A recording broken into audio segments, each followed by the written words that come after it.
La difficulté de ne pas avoir un entourage qui est apte à comprendre l'ampleur de sa sensibilité. Plusieurs personnes qui grandissent en conscience ne vivent pas dans un entourage qui peut recevoir l'ampleur de leur sensibilité. Voilà ce qui doit être su. Chaque être qui grandit en conscience doit réaliser que la personne la plus sciente du groupe, de la famille ou du couple, doit devenir un vecteur de conscience pour les autres. Elle apprend à agir de manière à permettre à l'autre de prendre conscience de ses propres aberrations psychologiques sans dominer ni faire la morale, mais en étant complètement présente face à la dynamique occulte de l'événement. Plus concrètement, elle écoute le réel derrière les mots et les agissements des autres plutôt que de réagir psychologiquement face à leurs entités.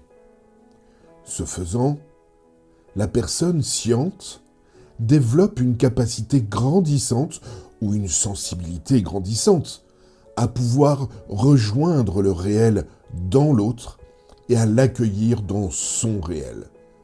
L'autre profitera de cet espace favorable pour se savoir de plus en plus.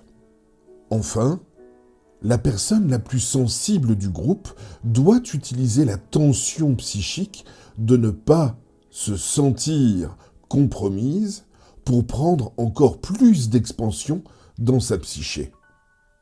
Elle ne perd donc jamais conscience d'elle-même, même si elle n'est pas toujours reçue ou comprise par l'autre. Elle grandit alors en capacité de contenance. Cette ouverture qui s'actualise en elle lui permet de grandir de plus en plus en intelligence et en amour, c'est-à-dire de vivre une expansion perfectionnée de cet amour avec l'autre. On voit comment tout cela entre en résonance avec l'aleph de l'harmonie par la lutte. Lutter pour vivre une expansion grandissante de l'harmonie avec l'autre. Mais aussi de l'aleph de l'idéal de perfection. On dépasse la perfection de l'amour pour aller encore plus loin dans sa réalité. Peu de gens réalisent que l'amour peut être plus grand que l'amour, en ce sens que nous pouvons le perfectionner encore plus. Ces intégrations rapprochent le réel des êtres entre eux. Au plaisir, Sandra Vimon. Vous pouvez retrouver ce texte en intégralité sur le site www.supramental.biz. Voix narrative, Romain Lezen.